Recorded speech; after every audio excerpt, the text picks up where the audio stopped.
Ravy. We're about to see Black Legion versus Outbreak. Should be a really interesting match. On the left for Black Legion, we have 3 Tengus, a Basilisk, 2 Gilas, and 3 Worms. And on the right-hand side of your screen for Outbreak, we've got 3 Sleipnirs, a Claymore, a Scimitar, a Hugin, 3 Sabres, and a Thrasher.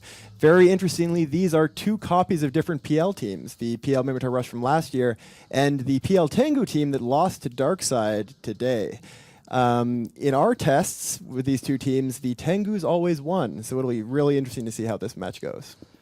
So for ranges, we have the Outbreak team coming in at max range from the Beacon, 50k. They're actually pretty close angle, though, to the Black Legion team, who've come in kind of spread out their supports in the back, the Sabres and, or the Worms and the Basilisk are in the back, everything else, probably at 20k from the Beacon. Like a lot of these fights, a lot of it will come down to who can kill the logistics first, I think. If these Tengus are ham-fit like the PL team, which isn't a given, then they'll be able to make short work of these Sleipnirs and Claymores with the amount of DPS that they do to battlecruiser-size hulls. All right, so here we go. Most of the ships on the field headed straight for each other. The Outbreak support headed for the back of the field there to get to that logistics as soon as they can.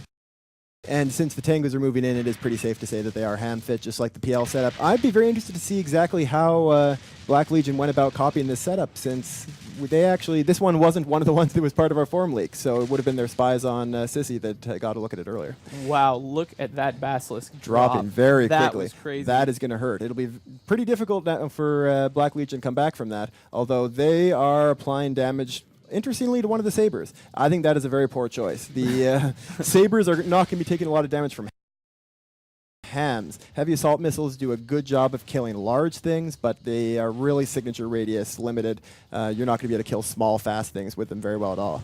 Yeah, I mean, I guess this is kind of a situation where they're trying to deal with tackle because they need to get to the logistics ship, right? Because they can't really, they know that they're not going to be able to kill a Sleipnir, although now it looks like they could have killed a Sleipnir. They could very easily have killed a Sleipnir with this team, because you do so much more damage to a shield Sleipnir than you do to a Saber. I think it may have just come down to they just didn't have enough practice with this team to have kind of realized the dynamics with heavy assault missiles. So while we've been talking, a Tengu's already dead. That Sleipnir probably will die, because I think 2 Tengus will still be enough to break through the reps. Well, it'll be close, though. But Commander Diaz's Tengu is also dropping extremely quickly without any logistics backup on him. So in you guys' practice, what teams did this Caldari setup do really well against? Did very well against all of our Sleipnir teams. It did well against our ECM teams. I thought you said it didn't do well against the Sleipnir team.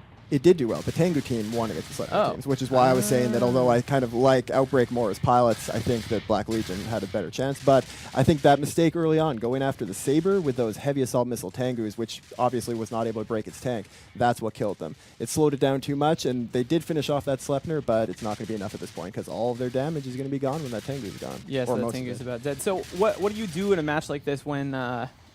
I mean, say the Scimitar, the Outbreak Scimitar, is just able to get clear and your Tengus get tackled by the Sleipnirs. I mean, does that happen in your practices? Do you have a way to deal with that before it happens? You can throw drones from the Gilas and Worms onto the Scimitar, but mainly you just use the damage of the heavy assault missiles from the Tengus to break right through the Sleipnirs. You can actually just win the brawl in that case when you're doing full damage. But when you're against a Saber, you're not doing full damage, not even close. You're doing like 1/4 damage. And I assume ideally your Basilisk, which is the same thing happened to you guys' match, the Basilisk isn't in a position to get primaried and can stay away from the fight long enough to stabilize the tank. We are seeing newts coming from the Gila and damage from the drones going onto that Scimitar. These are the ships that are most effective against the Scimitar, but they're not going to survive long enough, as we're seeing 1 Gila down and 2 Worms very quickly. That last one will go down very quick. And Outbreak is going to be our second semi-finalist. Yeah, Outbreak versus Darkside in the semis. That is going to be a really very strong good match. fight. Yes. I just can't believe how fast they cut up that team. That was like that reminds me of actually you guys' semifinal last year where you brought the Rush team for the first time. Was that was 2 years ago. 2 years ago. Gosh, but see what I mean? It's all just blurring. But yeah, that was a Rush team against a Caldari team. Where we were like, oh my god, the damage is so fast. This looks a lot like that. And that's what this team is good for. If the Tengus had gone after the right target, they also would have been good for it. But unfortunately, I think that was just a mistake caused by inexperience with the particular setup.